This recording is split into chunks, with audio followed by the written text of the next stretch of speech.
કર્મકાંડ થઈ ગયો. આ ભક્તિ માર્ગ કર્મકાંડ નથી, સ્નેહ છે, પ્રેમ છે. એટલે આપણે કર્મકાંડ, વૈષ્ણવ જે સેવા નામની ક્રિયા કરે છે ને એ પ્રેમ મિશ્રિત કરે છે. અને શું ધરે છે? સૌથી પહેલા ભલે ગમે તે ધરતો હોય પણ બંટામાં મિશ્રી ધરે.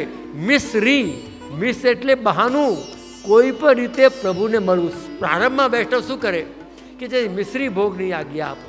મિશ્રી, જેમ નંદાલયમાં ગોપીજનો મારે દીવો ઓળવાઈ ગયો છે, મારે ગાયને બાંધવાનું દોરડી ખોવાઈ ગઈ છે, કંઈ ને કંઈ બહાનું કરી કરીને એ નંદાલયમાં જાય કાનાના દર્શન કરવા. એનું નામ મિશ્રી. અને જે ઠાકોરજીને ધરવાનું હોય એને સામગ્રી કહેવાય. એટલે શું? શ્યામના સેવામાં, શ્યામને મળવામાં જે અગ્રસર છે એનું નામ સામગ્રી. અને જ્યારે ધરીએ ત્યારે પ્રસાદ બની જાય.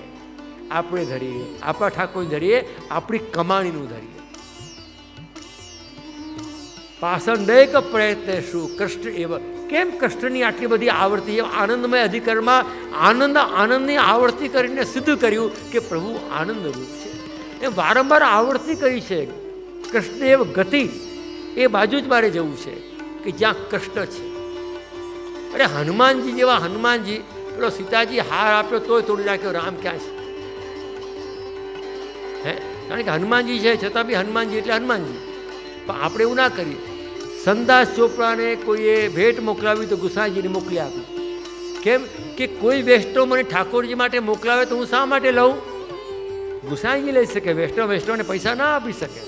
કેમ કિશોરીબાઈના ઠાકોરજી ભૂખ્યા રહ્યા કે પેલા એક સાહુકારે 5 રૂપિયા આપ્યા કંઈક કે ઠાકોરજીને ધરજો. ઠાકોરજી કેવું ભૂખ્યો રહ્યો? કેમ કે તે તારી સૂતર કાંતીને જે તું થોડી ધરતી હતી એમ મને આનંદ હતો, બીજાના પૈસા કેમ લીધા? આ પુષ્ટિ માર્ગના રહસ્ય છે. અહીંયા હવે આ 6 શ્લોકોમાં જ્યારે આપણે લોકાશ્રય છૂટી ગયો, કૃષ્ણાશ્રય થઈ ગયો. ધર્માશ્રય છૂટી ગયો એટલે શું? ધર્મને છોડ્યો નથી, પણ ધર્મનું પાલન કરતાં કરતાં પણ ધર્મીનું સ્વરૂપ આપણી સમજમાં આવી ગયું છે, એ ધર્મ છૂટ્યો. હરિયાજી કેટલા એવા ગ્રંથોમાં આવ્યું કહે છે કે ભલે ધર્મ છૂટે પણ ધર્મી છૂટું. કેટલી વાર્તાઓમાં આવે છે કે બ્રાહ્મણ પરિક્રમા કરતો હતો ગિરિરાજજીની, અને ગુસાઈજી પધારતા હતા અને કચરો વાળતો હતો, બુહારી કરતો હતો સોયની સેવા. તો એકવાર દોરી તૂટી ગઈ તો પોતાની જનોઈ બાંધી લીધી. છે કે નહીં વાર્તામાં? તો કે આ તને સેવાનું ફળ મળ્યું. તો આપણે ત્યાં મુખ્ય તમે જુઓ, સૌથી ઘરની અંદર પણ આપણા ઘરમાં ઠાકોરજી બિરાજતા હોય. મેં જોયું છે અમારા હવેલીઓમાં આટલા બધા કંકોત્રા પડ્યા હોય. વાસ્તુ પૂજનના કંકોત્રા, લગ્નના કંકોત્રા, શ્રીમંતના કંકોત્રા, અને પેલો સવાર રોજ પેલો કામવાળો લઈ જાય. એટલે તમારા ઘરમાં ઠાકોરજી બિરાજે છે. મારા ઘરમાં સૌથી પહેલાં એને કંકોત્રી ધરો, પછી ગામના મારા ભગવાનોને ધરજો. શીખો મારાથી. સૌથી પહેલાં કંકોત્રી આપણા ઘરમાં બી બને તો બા બાપુજી દાદા દાદીને બતાવીએ, જુઓ ને કેવું બન્યું છે. કહીએ છીએ કે નહીં કે ભૂલી ગયા બધું આપણે ગાળીએ છીએ વિઘ્ન હરણને, કે આ બધા બી વિઘ્ન કરશે. આ તો કળિયુગ છે ભાઈ. એટલે આપણા ઘરમાં ભલે મિશ્રી ભોગ હોય પણ સૌથી પહેલાં કંકોત્રી છપાય તો સૌથી પહેલાં આપણે આપણા ઘરના ઠાકોરજી આગળ ધરવી જોઈએ, દંડવત કરવું જોઈએ. પ્રભુ સૌથી પહેલાં આપને આમંત્રણ છે. કાલે મેં કહું ને કંકોત્રો છપાયો ને કે ઠાકોરજી વિટાયા નહીં, વિદાય.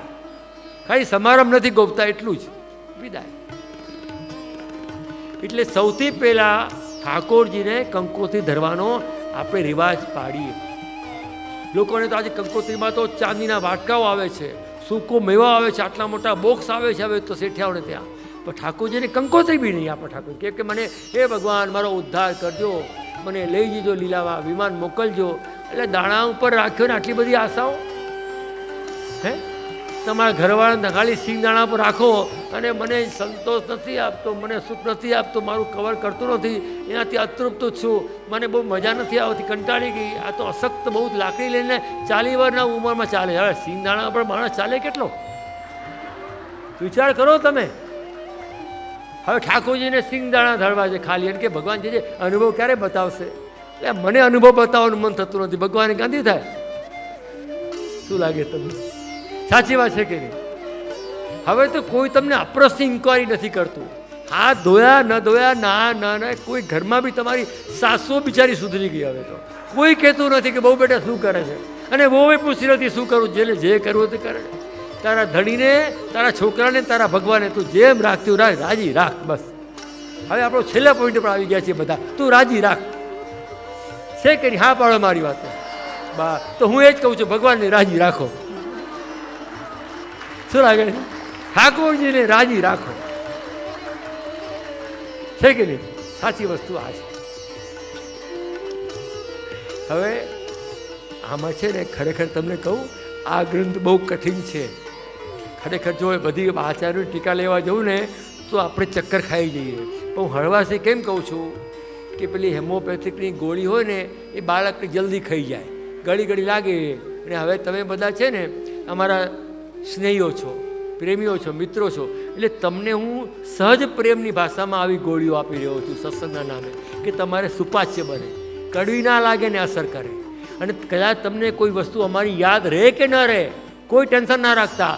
જેમ 3 દિવસ પહેલાં આપણે કંઈ જમ્યા હોઈએ, આપણને યાદ હોય કે ના હોય, પણ અંદર ગયેલું અનાજ પોતાનું કામ કરે છે કે નહીં, એમ અહીંયા સાંભળેલું કામ કરશે ને કરશે, આપમેળે કરશે. ગળામાં શીરો નાખ્યો, આપણે બોલીએ છીએ એ અહીંથી ધીરે ધીરે ઉતરજે. હો, હા અહીંયા આવી ગયો, હા અહીંયા આવજો, અને ના આ બાજુ ફેફસું છે, આમથી આમ જજે, ના અહીંયા હા પછી ગયું, એવું બોલીએ છીએ આપણે. આપોઆપ એનું કામ કરે છે. આ ગોળી ખાધી, અહીંયા આવી, અને અહીંયા, ના આમથી અહીંયા આવજે કહીએ છીએ, સીધું અંદર જાય છે કે નહીં? જે આંતરડાઓ પર, જે ફેફસાઓ પર જે રોગની ગોળીઓ ત્યાં જ પહોંચે છે. એવું આ વલ્લભવાણી છે. વરસાદમાં પાણીને કોઈ કેમિકલ્સથી ભીજોવે છે કે આ તો ઘઉં છે, અહીંયા તો બાજરો છે, અહીંયા મકાઈ છે, અહીંયા તો કપાસ છે, આ કેમિકલ નાખીને વરસાદ કરો.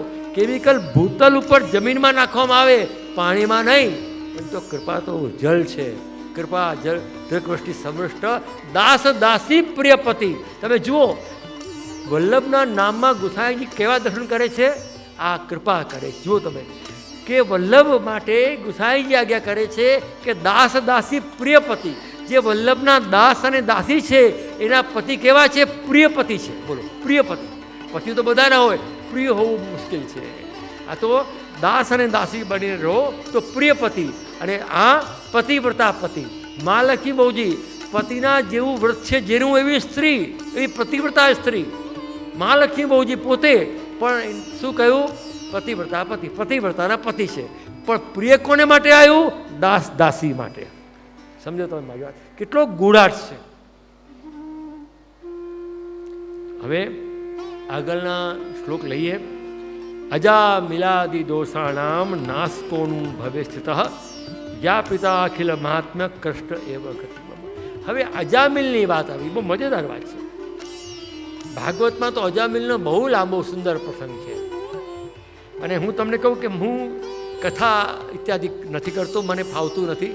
મારી શૈલી છે ને એ સત્સંગની છે, વાર્તાલાપની છે, સંવાદ કરવાની છે. એટલે હું તમારી જોડે સંવાદ સ્થાપિત કરું છું, પ્રેમનો સંવાદ. તમે એમ ના માનતા કે તમે મૂંગા સાંભળી રહ્યા છો. તમારા નેત્રો, તમારી બોડી લેંગ્વેજ, તમારું હાસ્ય, તમારી ચમક, એ મને જવાબ, રિસ્પોન્સ મળી રહ્યો છે. મને તમારો રિસ્પોન્સ મળી રહ્યો છે. મને એમ નામતા બેઠા છો એટલે બેઠા જ છો. મને રિસ્પોન્સ હું સ્વીકારું છું. આટલા બધા વૈષ્ણવનો રિસ્પોન્સ મળે તો મજા આવી જાય ને. તો વૈષ્ણવજનો અહીંયા એમ આજ્ઞા કરી છે કે અજા મિલાદી દોષાના નાસ્કોનું ભવે સ્થિત. અજામિલ એની કથા મહાપાતક હતો.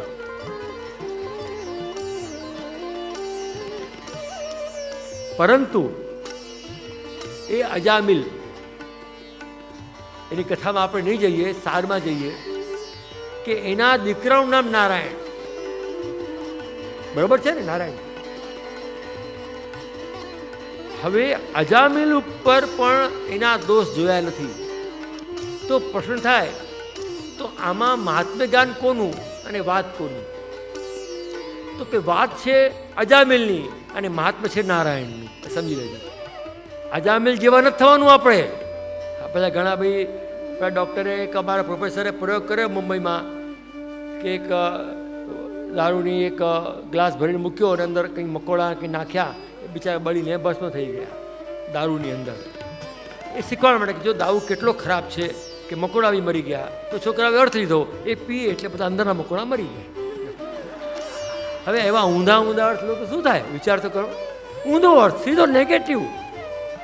હવે અમારા જેવા તો દ્રષ્ટાંત આપતા બીક લાગે.